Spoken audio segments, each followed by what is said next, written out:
तो स्टूडेंट्स करते हैं अगला सवाल। इजी सा क्वेश्चन है 2024 का 1 अप्रैल का। वो कह रहे हैं एक लाइट प्लेनेट है जो कि रिवॉल्व कर रहा है एक मैसिव स्टार के अबाउट और रेडियस आर में विद द टाइम पीरियड यानी पीरियड ऑफ रिवॉल्यूशन टी दिया हुआ। क्वेश्चन आप पढ़ लीजिए। द फोर्स ऑफ अट्रैक्शन, जो फोर्स है उनके बीच में, जो प्लेनेट और स्टार के बीच में लग रहा है वो इस तरह से प्रोपोर्शनल है। जो फोर्स है वो इसके प्रोपोर्शनल है। तो जो एफ लग रहा है, F is proportional to R की पावर -3/2। तो इस केस में एफ जो है वो आर की पावर -3/2 के प्रोपोर्शनल है। ऐसे और भी कई क्वेश्चन आए हैं, वो सारे क्वेश्चन आपसे हो जाएंगे ये क्वेश्चन करने के बाद। तो अब बताइए जो फोर्स है, जहां पे जो फोर्स है, इसको जो एक फोर्स क्या प्रोवाइड करेगा? ये जो फोर्स है ये तो सेंट्रीपिटल फोर्स प्रोवाइड करेगा। कोई भी ऑब्जेक्ट अगर सर्कुलर पाथ में मूव कर रहा है तो उनके बीच में जो लगने वाले फोर्स हैं, जो ग्रेविटेशनल फोर्स है एक्चुअली में ये Gm1m2/r², जो यही फोर्स क्या प्रोवाइड कर रहा है? सेंट्रीपिटल फोर्स प्रोवाइड कर रहा है। तो इस फोर्स को हम लोग क्या लिख सकते हैं? mr⍵²।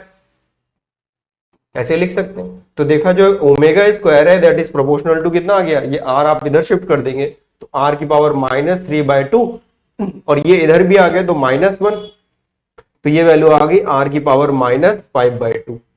ये आ गया हमारे पास ω²। तो ω² जो है it is proportional to r की पावर -5/2 और हमें ये पता है कि ओमेगा की वैल्यू जो होती है वो कितनी होती है? 2π/t के बराबर होती है। t जो है टाइम पीरियड है या पीरियड ऑफ रिवॉल्यूशन है, एक ही बात है, कोई भी दिक्कत नहीं।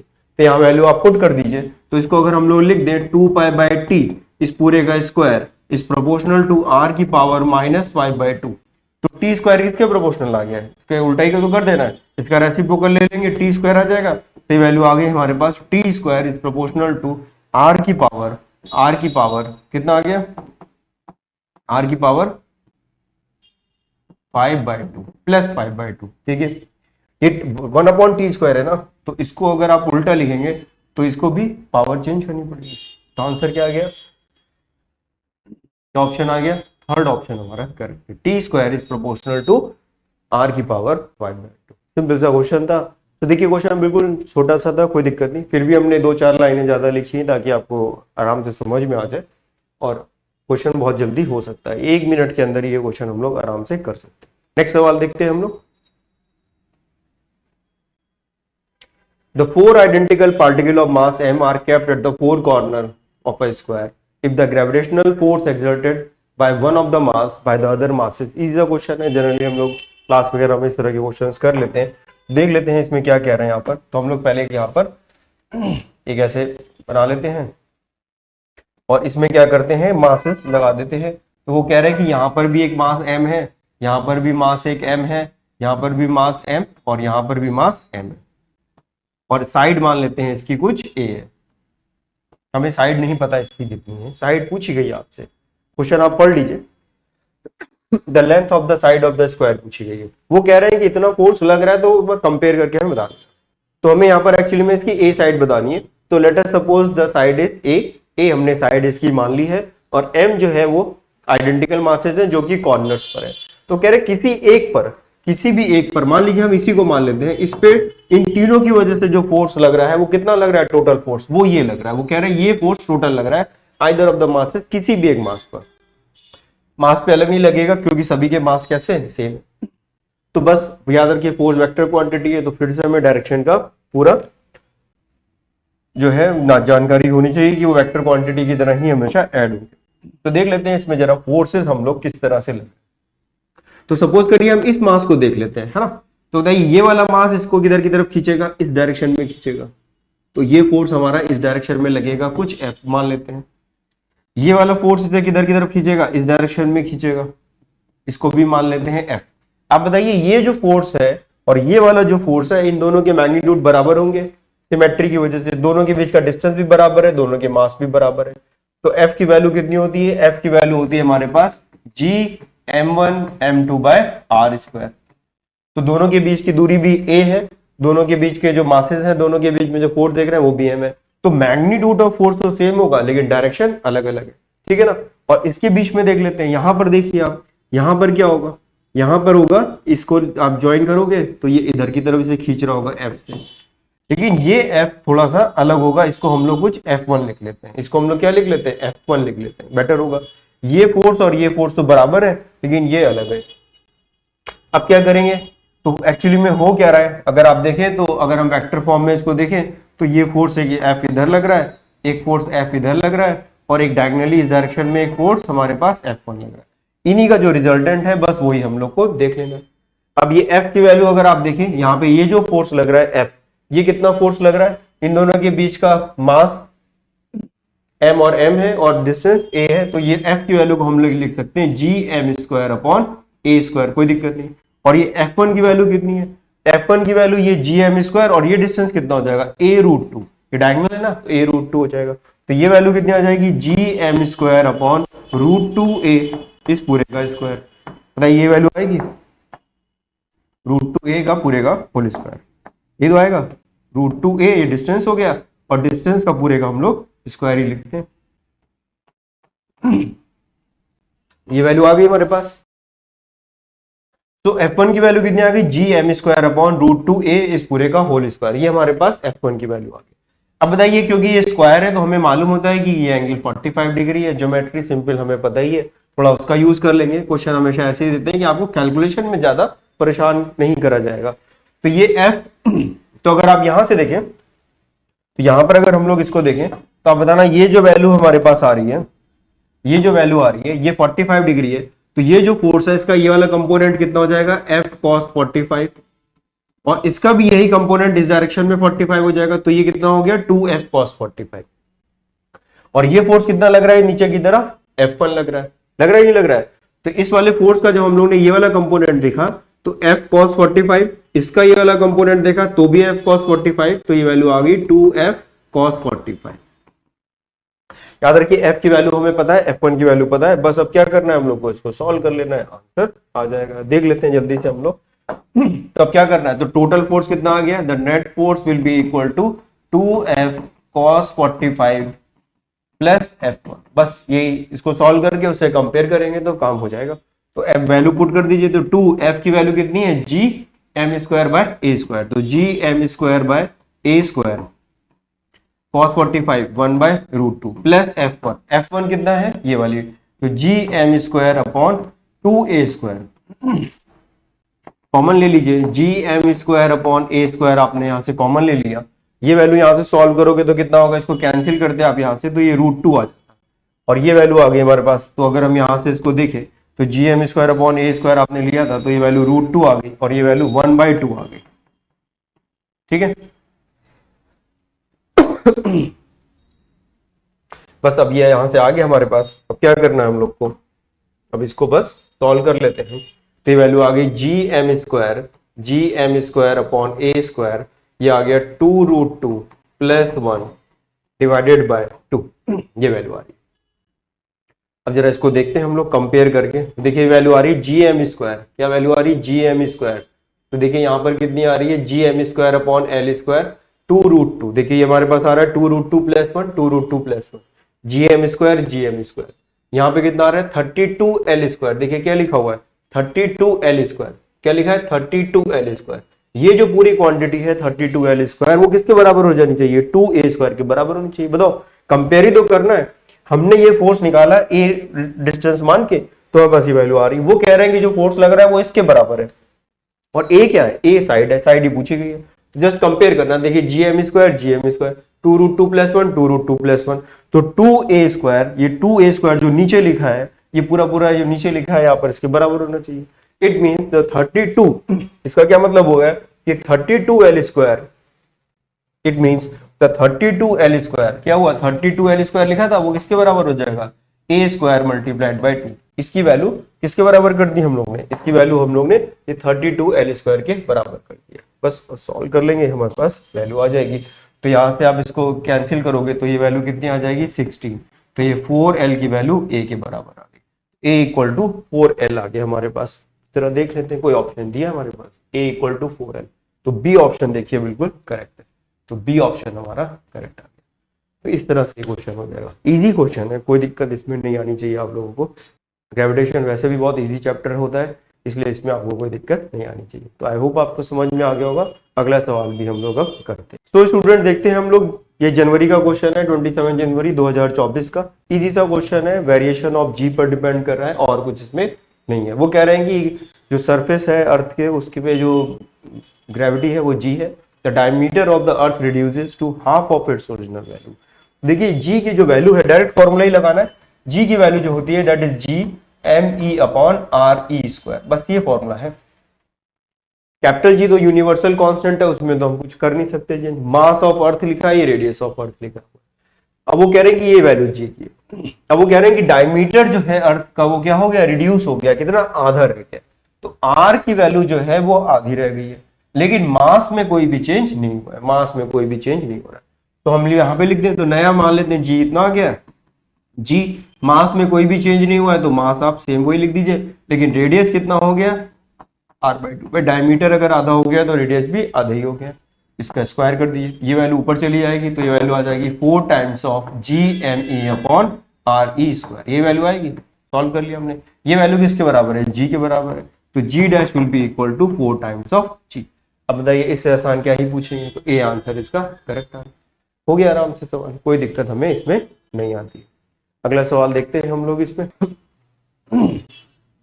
ये भी कैपिलर्स लॉ पर है, जैसे 29 जनवरी का है। A planet takes 200 days to complete one revolution around the sun. If the distance of the planet from the sun is reduced to 1/4, अगर ये 1/4 कर देते हैं तो पूछा जा रहा है कितना होगा। सिंपल सा क्वेश्चन है, उससे तो इजी है ये। तो T square is proportional to R cube, बस इसी को हमें फॉर्मूले को लगा देना है। तो पहले इसका कितना था 200 डेज, तो 200 डिवाइडेड बाई टी, नया ये इतना मान लेते हैं, इसका स्क्वायर कर दीजिए, इक्वल टू, ठीक है ना, रेडियस पहले कितना था, इसका डिस्टेंस कितना था r, अब कितना, sun is reduce to r 1/4 of the original distance, तो ओरिजिनल डिस्टेंस से r/4 कर दिया, इस पूरे का आप क्यूब कर दीजिए, इतना ही करना है बस हमें। तो ये वैल्यू आ गई हमारे पास 200 डिवाइडेड बाय t, इस पूरे का आपने कर दिया स्क्वायर, और ये वैल्यू आपने ऊपर शिफ्ट कर दी तो 4 क्यूब हो गया, तो 4 क्यूब हो गया, ये आ गया 4 क्यूब। ये आप इधर शिफ्ट कर दीजिए, अब सॉल्व कर लेना, बस आंसर आ गया। तो वैल्यू कितनी आ गई 200 डिवाइडेड बाय टी, और ये आप इधर शिफ्ट कर देंगे तो ये वैल्यू आ जाएगी 4/3/2। कैलकुलेशन देखिए बिल्कुल इजी से दी है। अब 4 को हम लिख सकते हैं 2 स्क्वायर, तो इसको आपने लिखा 2 स्क्वायर, और इस पूरे की पावर कितनी है 3/2, तो 2 से 2 कैंसिल हो गया, ये आ गया 3 क्यूब, यानी ये 8 आ गया। तो 200 डिवाइडेड बाई टी, तो टी की वैल्यू कितनी आ गई 25। तो आंसर कितना आ गया 25 डेज। तो बी आंसर हमारा इसमें बिल्कुल करेक्ट हो गया। तो सिंपल सा ही क्वेश्चन था, इसमें तो कुछ भी नहीं करना था, अब बिल्कुल आसान से सवाल था। अगला सवाल हम लोग इसमें देखें। तो हेलो स्टूडेंट्स, करते हैं वाला क्वेश्चन। ग्रेविटेशनल पोटेंशियल पे बेस्ड ये क्वेश्चन है 30 जनवरी 2024 का, ठीक है ना। तो देखिए हमें पोटेंशियल का फॉर्मूला पता होता है कि पोटेंशियल कितना होता है, gravitational potential that is equal to G M upon R. R जो है वो डिस्टेंस है फ्रॉम द सेंटर, सेंटर से कितने डिस्टेंस पर है। तो देखिए वो कह रहे हैं कि gravitational potential at a point above the surface of the earth, तो ग्रेविटेशनल पोटेंशियल नेगेटिव होता है तो माइनस ही लिखा जाएगा क्योंकि फोर्स ऑफ अट्रैक्शन की वजह से, और ग्रेविटी दी है उस जगह पर, उसी जगह पर ग्रेविटी दी है जहां पर पोटेंशियल पूछा जा रहा है। और ग्रेविटी कितनी होती है, ग्रेविटी की वैल्यू होती है G M upon R square, R plus H लिख दे, आर प्लस एच का होल स्क्वायर। एच जो है वो हाइट है, मान लीजिए हमारे पास अर्थ है, तो ये अर्थ है और ये हाइट है, यहां पर कोई चीज मूव कर रही है तो ये हाइट है एक्चुअली में, ये है। तो G M upon R plus H का होल स्क्वायर लिख सकते हैं। और यहां पर भी जो पोटेंशियल है इसको भी आप क्या लिख दीजिए, आर ई प्लस एच लिख दीजिए, कोई दिक्कत नहीं, आर ई प्लस एच लिख दीजिए। एच हाइट पर पोटेंशियल कितना हो जाएगा, एच हाइट पर potential R E plus H लिख दीजिए, स्मॉल आर की जगह हम लोग आर ई प्लस एच रख दीजिए, कोई दिक्कत नहीं है। तो इतनी हाइट पर, यहां पर इस जगह पर इसका पोटेंशियल कितना, माइनस जी अपॉन दिस, और ग्रेविटी कितनी है इस जगह पर, इतनी। ये जी की वैल्यू हमें कितनी गिवन है 6.4, और वी की वैल्यू कितनी है -5.1 टू 10 की पावर। तो जब हम जरा इन दोनों को अगर डिवाइड कर दें, अगर हमको v बाई जी लिख दें तो ये minus times of v by G, ये और ये कैंसिल हो जाएगा, और यहां से वैल्यू कितनी आ जाएगी, केवल r प्लस एच आ जाएगा। तो ये कैंसिल हो जाएगा, एक इससे कैंसिल हो जाएगा, और ये g की वैल्यू ऊपर जाएगी। अब ये वैल्यू पुट कर दीजिए, तो ये माइनस माइनस उसका प्लस हो जाएगा, ये माइनस साइन लिखा है पोटेंशियल ना, तो ये 5.14 इंटू 10 की पावर 7 डिवाइडेड बाय 6.4। अब देखिए ये 6.4 मीटर पर सेकंड स्क्वायर दिया हुआ है, और ये हमें जूल पर केजी दिया हुआ है, इसका मतलब है ये तो एसआई यूनिट में दिया हुआ है। तो अगर ये एसआई यूनिट में दिया है तो ये डिस्टेंस ही तो आएगा, इस साइड जो डायमेंशन है वो लेंथ का है। तो ये जो हमारे पास वैल्यू आएगी ये किस में आएगी, मीटर में आएगी। और हमें जो रेडियस गिवन है वो है किलोमीटर में, और आंसर भी किलोमीटर में बताना। तो एक्चुअली में ये पूरा किस में आ रहा है, मीटर में आ रहा है, ये पूरा किस में आएगा, मीटर में आएगा। तो इसको हम क्या कर दें, 1/10³ से अगर डिवाइड कर दें तो ये अब किलोमीटर में कन्वर्ट हो गया। समझ में आ रहा है, क्योंकि एसआई यूनिट में थी तो ये मीटर में आएगा, ठीक है। और इसको हमने 1/10³ 1 किलोमीटर में 1000 मीटर होते हैं, तो 1000 से डिवाइड कर देंगे तो इस क्वांटिटी को हमने किलोमीटर में तब्दील कर दिया, 10, ठीक है। और -r कर देंगे इक्वल टू h। अब ये h की वैल्यू हमारे पास किलोमीटर में आ जाएगी, क्योंकि सब कुछ किलोमीटर में रखा। अब देखिए जो डेटा इन्होंने दिया है ये 6.4 है और ये वैल्यू है। इसको अगर आप सॉल्व करोगे तो ये वैल्यू एक्चुअली में 8/10 आ जाती है, एग्जैक्टली सॉल्व हो जाता है, कोई दिक्कत नहीं आती। ये 8/10 आ गया, और ये 10 की पावर ऊपर कितना है, 10 की पावर 4 हो गया। -r की वैल्यू कितनी गिवन है, ये h आ जाएगा हमारे पास। तो ये वैल्यू कितनी आ गई, 8000। तो ये वैल्यू कितनी आ गई हमारे पास, 8000 तो इधर आ गया, -6400 ये आ गया, तो कितना आ गया, 1600। बस यही आंसर, 1600 इज योर आंसर। तो ए आंसर हमारा जो है इसमें करेक्ट है। क्या आंसर करेक्ट है, ए आंसर करेक्ट है, 1600 इसका आंसर आ जाता है। तो इजी सा क्वेश्चन था, सॉल्व हो गया, ठीक है, डायरेक्ट फॉर्मूले पे। तो अगला सवाल हम लोग करते हैं इसमें फिर। तो हेलो स्टूडेंट्स, देखते हैं ये वाला सवाल। आसान सा सवाल है, ज्यादा कुछ नहीं है खास। At what distance above and below the surface of the earth the body will have the same weight, यानी कि इतने डिस्टेंस पर वो वैल्यू जो है सेम होगी, चाहे वो ऑब्जेक्ट के तो मान लेते हैं ये अर्थ है, तो हमें मालूम है कि जब अर्थ के अंदर जाते हैं, नीचे की तरफ जाते हैं, तब भी जी की वैल्यू चेंज हो जाती है। तो यहाँ पर मान लेते हैं जी प्राइम है किसी डेप्थ डी पर जाके, और हाइट पर जब जाते हैं, यहाँ से किसी एच हाइट पर जाते हैं, तब भी जी की वैल्यू क्या हो जाती है, चेंज हो जाती है, कम हो जाती है। तो सरफेस से हम ऊपर चले गए एच हाइट पर, सरफेस से नीचे चले गए डी हाइट पर। वो कह रहे हैं ऐसी कौन सी वैल्यू है कि जब एच और डी बराबर हो जाए, एच और डी की वैल्यू बराबर अगर हम कर दें तो सेम वेट आए, यानी जी डैश यहाँ पर भी, जी डैश यहाँ पर भी है, तो कौन सी वो हाइट होनी चाहिए। तो देखिए इस पॉइंट पर जाते हैं तो जी डैश की वैल्यू कितनी जाएगी, तो ये वैल्यू हम लोग लिख सकते हैं, G dash is equal to G upon 1 plus x, मान लेते हैं एक्स साइड पर चले गए, x upon R E R का होल स्क्वायर, ये लिख दीजिए। और डेप्थ के लिए हम लोग क्या लिखते हैं, डेप्थ के लिए लिखते हैं जी 1 माइनस डी अपॉन आर ई। अगर नीचे डेप्थ पे गए तो इसकी जगह हम क्या लिख दें, एक्स लिख दीजिए, यहां पर भी एक्स की जगह लिखे, ये भी एक्स हो और ये भी एक्स हो, और दोनों की वैल्यू सेम हो जाए, सेम वेट। समझ में आ गया सवाल। अब बस इसको इक्वेट कर दीजिए, तो वैल्यू कितनी आ गई, 1 upon 1 plus x upon R का whole square equal to 1 minus x upon R. बस यही करना है, कितना काम करना है। तो मल्टीप्लाई कर दीजिए, तो इसको इधर ले जाइए, तो वैल्यू हो जाएगी 1 plus x upon X square upon R square. तो ये x square upon R square, A plus B का होल स्क्वायर फॉर्मूला लगा देते हैं, तो ये 2x अपॉन कितना हो जाएगा, 2x अपॉन आर, ये वैल्यू आ गई हमारे पास। फिर ये आ गया 1 माइनस एक्स अपॉन आर, इसको ओपन कर लेते हैं, तो वैल्यू आ गई 1, इसको ओपन कर लीजिए, तो 1 plus x square upon R, ये x square upon R square हो जाएगा, x square upon R square plus 2x upon R. अभी हमने इसको 1 से मल्टीप्लाई किया, अब इससे मल्टीप्लाई करेंगे तो माइनस एक्स अपॉन आर आ जाएगा, इससे मल्टीप्लाई करेंगे तो माइनस एक्स क्यूब हो जाएगा, X cube divided by R cube हो जाएगा, इससे मल्टीप्लाई करेंगे तो minus 2x square upon R square हो जाएगा, ये तो वैल्यू आएगी। अब आप जरा देख लीजिए, तो 1 से तो 1 ये हट गया, तो इधर 0 आ गया, कुछ करना हमें और नहीं है, थोड़ा इसको बस कैलकुलेट करना है और आंसर हमारे पास आ जाएगा, ज्यादा कुछ खास इसमें नहीं है, हो जाता है। अब आप देखिए यहाँ पर ये वैल्यू लिखी X square by R square, और ये वैल्यू लिखी minus 2x square by R square, तो ये वैल्यू आ गई एक्चुअली में minus X square by R square. हमने ये वाली वैल्यू को और इस वाली वैल्यू को सॉल्व किया, ये इसको सॉल्व किया और इसको सॉल्व किया, ये 2 टाइम्स है। अब देखिए माइनस एक्स बाय आर, ये 2x, तो ये वैल्यू आ गई हमारे पास x बाय आर आ गई, और ये कितना लिखा हुआ है, minus X cube by R cube लिखा हुआ है, और ये किसके बराबर है, 0 के बराबर है। तो एक x और r यहाँ से आप x बाय आर से इसको डिवाइड कर दीजिए, तो ये वैल्यू कितनी आ जाएगी, फिर से हम 0 की वैल्यू कितनी लिख सकते हैं, माइनस एक्स बाय आर। आपने पूरी इक्वेशन को डिवाइड कर दिया, अब इस पूरी इक्वेशन को हम x बाय आर से फिर से डिवाइड कर दें, एक x कॉमन ले लीजिए, r कॉमन ले लीजिए, तो ये वैल्यू आ गई +1 माइनस ये कितना आ गया, x square by R square आ गया। ये वैल्यू हमने यहाँ पर इसको लिख दी। अब क्या करना है देखिए, अब क्या करेंगे, ये x बाय आर को हम लोग क्या कर लें, x बाई आर की वैल्यू को कुछ y लिख लेते हैं, तो क्वाड्रेटिक सॉल्व हो जाएगी हमारे पास। तो ये वैल्यू आ गई 0, ये लिख देते हैं minus Y plus 1 minus Y square. तो ये वैल्यू हो गई Y square plus Y minus 1 equal to 0। Y की वैल्यू कितनी है, वाई की वैल्यू ये लिखी हुई है, वाई की वैल्यू कितनी है, वाई की वैल्यू कितनी थी, वाई की वैल्यू थी x अपॉन आर। ये हमारे पास क्या है, वाई है, ये हमने डिवाइड किया था, यहाँ पर ये लिखा हुआ है। तो ये वैल्यू हमारे पास, ये हम लोगों ने अभी फिलहाल x बाई आर को y लिख लिया। सॉल्व कर ले। अब ये देखिए इसमें फॉर्मूला लगा दें, तो y की वैल्यू हो जाएगी minus 1 plus minus root over B square plus 4 divided by 2। Formula हम लोग ने लगा दिया minus B plus minus root over B square plus 4ac upon 2a। Quadratic equation का जो फॉर्मूला होता है, जो आपको पता होता है, ax square plus B X plus C equal to 0 given है, तो x की वैल्यू आ जाती है minus B plus minus root over B square minus 4ac divided by 2a। ये वाला फॉर्मूला हम लोग ने इसमें लगा दिया, 4ac ये वाला फॉर्मूला लगा दिया।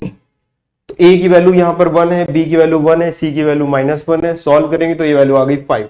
तो y की वैल्यू आ गई हमारे पास minus 1 plus minus root over 5 by 2। और ये वैल्यू किसके बराबर थी, x बाय आर की बराबर थी। तो x की वैल्यू कितनी आ गई r, और ये इसमें क्या लिखेंगे, ये दोनों नेगेटिव वैल्यू तो ले नहीं सकते क्योंकि तो फिर डिस्टेंस ही नहीं आएगा, पॉसिबल नहीं है, तो इसकी पॉजिटिव वैल्यू लिखनी है। तो वैल्यू कितनी आ गई, रूट 5 माइनस 1 डिवाइडेड बाय 2। तो ये आंसर हमारे पास आ गया, आर हमने इधर मल्टीप्लाई कर दिया। तो देख लीजिए आंसर क्या है। बिल्कुल इजी सा क्वेश्चन था, थोड़ा कैलकुलेशन जरूर था, थोड़ा डर लगता है, लेकिन हो गया आराम से सारी चीजें कैलकुलेट करके।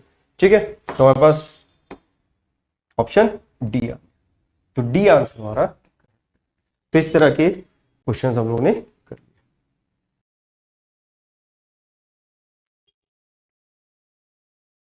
लिए। तो स्टूडेंट्स देखते हैं ये वाला क्वेश्चन, आसान सा क्वेश्चन है। वो कह रहे हैं, पहले पढ़ लीजिए एजर्शन और फिर पढ़ लेते हैं इसका रीजन।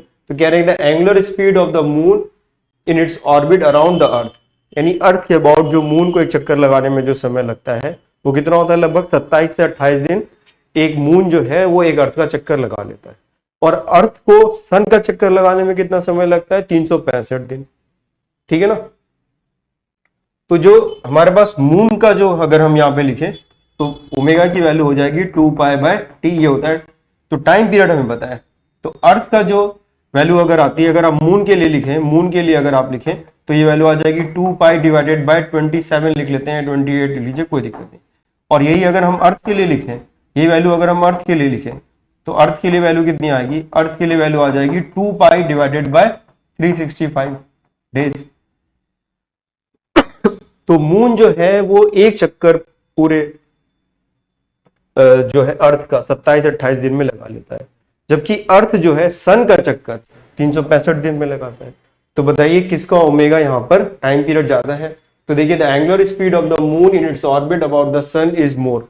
तो एंगुलर स्पीड किसकी ज्यादा है, मून की ज्यादा है। देखिए 2 पाई बाय 27, तो ये वैसा। तो ओमेगा जो है वो मून का ज्यादा है एज कंपेयर टू अर्थ का। तो ये तो सही स्टेटमेंट है, the angular speed of the moon, ये एंगुलर स्पीड ही तो लिखी हुई है। तो moon about the earth is more than the angular speed of the earth. तो अर्थ की कमी है, 365 से डिवाइड किया है 27 से, तो ये क्वांटिटी बड़ी है। तो फर्स्ट स्टेटमेंट करेक्ट है। तो ये पहला स्टेटमेंट हमारा ट्रू स्टेटमेंट है, कोई दिक्कत नहीं।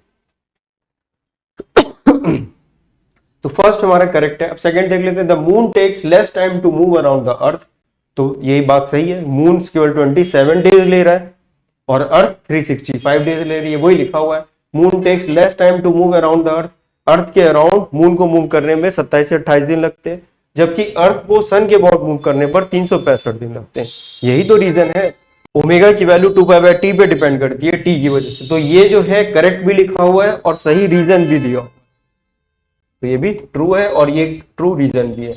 तो ऑप्शन हमारे पास कौन सा, डी ऑप्शन करेक्ट हो जाएगा। Both A and B are correct and R is the correct explanation of T, क्योंकि टी के रिस्पेक्ट में ही हम लोग को उसको बताना है। सो ये देखिए क्वेश्चन बिल्कुल आसान सा था, बिल्कुल स्टेटमेंट पढ़िए और इसका आंसर दे दीजिए, omega is equal to 2 pi by T. ठीक है।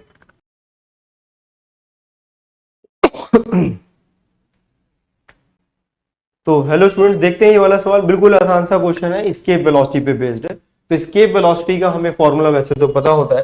तो स्केप वेलोसिटी का फॉर्मूला होता है 2/√2 over gm by r। r जो है वो सरफेस है अर्थ के जहां से इसको फेंका जा रहा है, m जो है मास ऑफ द प्लेनेट होता है। ये स्केप वेलोसिटी होती है। जो कि हमें पता है। इसके वेलोसिटी वो वेलोसिटी की किसी वेलोसिटी, इस वेलोसिटी से अगर हम किसी ऑब्जेक्ट को फेंकें तो वो हमेशा के लिए ग्रेविटेशनल पुल से बाहर हो जाए। तो क्यों कह रहे हैं escape velocity of the body from the earth is 11.2 if the radius of the planet be 1/3 of the radius of the earth और मास जो है वो 1/6 हो जाए। तो एक हमारे पास अर्थ के लिए तो मान लीजिए हमने ये लिख दिया। अब कोई दूसरा प्लेनेट है, उसका जो 1/3 है, क्या है, रेडियस कितना हो गया, 1/3 हो गया। तो आरपी जो प्लेनेट है, आरपी हमने प्लेनेट के लिए लिखा है, वो कितना हो गया, r/3 हो गया। रेडियस ऑफ अर्थ का 1/3 हो गया, ये तो लिखा हुआ है ना। एंड द मास इज 1/6 और उसका जो मास है प्लेनेट का, जो प्लेनेट का मास है वो m/6 हो गया। m जो है मास ऑफ द क्या है, अर्थ है।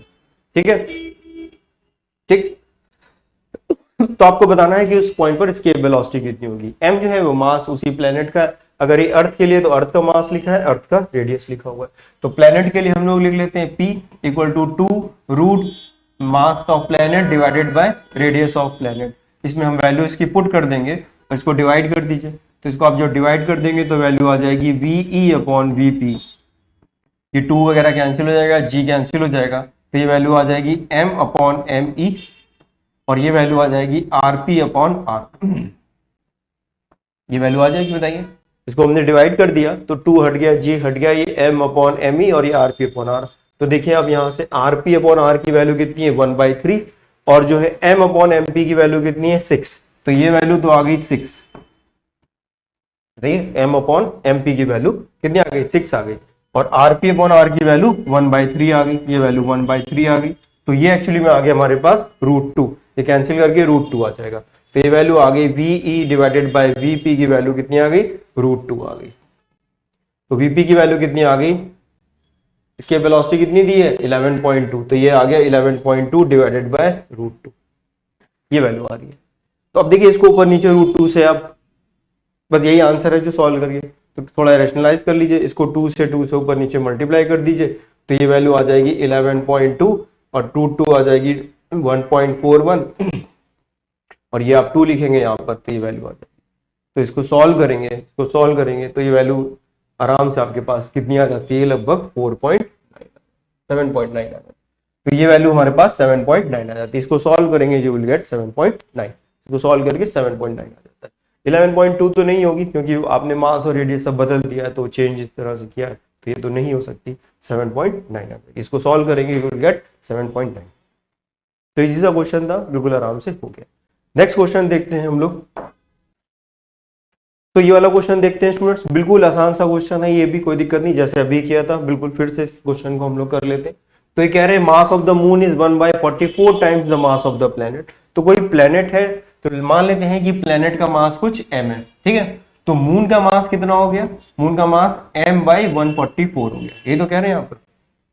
द डायमीटर इज, मून का जो डायमीटर है वो 1/16 times the diameter of the planet. तो डायमीटर अगर हम मून का ये लिख लेते हैं और प्लेनेट का डायमीटर अगर हम लोग d लिख लेते हैं, तो ये 1/16 हो गया। जिस रेशियो में डायमीटर होगा उसी रेशियो में रेडियस भी हो जाएगा, डिवाइड बाय 2 दोनों साइड से कर देंगे, you will get the same value. The escape velocity of the planet is v। जो वेलोसिटी है, एस्केप वेलोसिटी है प्लेनेट की, वो भी दिया है, नहीं वे हमें दिया है 2 times of gm divided by r। r लिख लीजिए, बस केवल r लिख लीजिए या d लिख लीजिए, कोई दिक्कत नहीं, ठीक है। ये वैल्यू अच्छी मिली। इसके वेलोसिटी मून की पूछी गई कितनी होगी, ठीक है। तो लिख लेते हैं हम लोग, तो velocity of moon, velocity of moon लिखना है हम लोग को। तो मून की वेलोसिटी कितनी हो जाएगी, √2g mass of moon divided by radius of moon, ये लिखना है हमें। और ये वेलोसिटी इसकी लिखी हुई है, तो इसको हम डिवाइड करते हैं, यहाँ पे v लिख दीजिए और यहाँ पर भी आप √gm/r लिख दीजिए। तो यहां से अगर आप देखेंगे तो ये g और ये कैंसिल हो जाएगा, तो ये वैल्यू आ गई v0/v। मून है वो, मतलब मून, ये हमने मून के लिए वो लिख दिया है, ठीक है। और ये वैल्यू कितनी आ गई, ये वैल्यू आ गई m0 यानी m0, m फॉर मून, ये m प्लेनेट की, और ये ऊपर चला गया r ये प्लेनेट का, और ये r0 जो है मून के लिए लिखा है, ये पूरे में रूट है। अब सॉल्व कर लें, तो बताइए m0/m की वैल्यू कितनी आ रही है, यहां से वैल्यू को तो पुट करनी है। तो v0/v, ये v जो है मून की velocity divided by the velocity of the planet, ये वेलोसिटी प्लेनेट की लिख दी, डिवाइडेड बाय, तो बताइए वेलोसिटी ऑफ मून, इसको अगर m को हम नीचे ले आए तो ये 1/44 हो जाएगा, तो ये तो 1/44 सीधे सीधे आप यहाँ पर लिख दीजिए। और ये डायमीटर का जो रेशियो है वही रेशियो रेडियस का भी होगा, तो r बाय r, तो ये आपको इधर ले जाना पड़ेगा, तो ये 16 हो जाएगा। तो यहाँ पर आपने कितना लिखा, 16 लिख दिया, ये तो करा। तो ये 12 का स्क्वायर लिखा हुआ है और ये 4 का स्क्वायर लिखा हुआ है, तो ये वैल्यू आ गई एक्चुअली में v0/v, वेलोसिटी ऑफ मून है ये, तो ये हो गया 12 और ऊपर आ गया 4, तो ये वैल्यू आ गई 1/3। तो v की वैल्यू कितनी आ गई, v की वैल्यू आ गई 3 ऑफ, तो escape velocity of the moon पूछी गई है, तो मून की वेलोसिटी कितनी हो गई, तो मून की वेलोसिटी हो गई v/3। मून की वेलोसिटी आपसे पूछी गई, तो मून की वेलोसिटी हो गई v/3, ठीक है ना, वेलोसिटी ऑफ मून पूछी, फिर बाउंड कर दिए, तो v/3 आंसर, तो हमारा सी आंसर इसका करेक्ट आंसर है। तो इस तरह से क्वेश्चन आराम से हमारा हो जाता है। देख रहे हैं कितना इजी सवाल आ रहा है, कोई दिक्कत नहीं आती।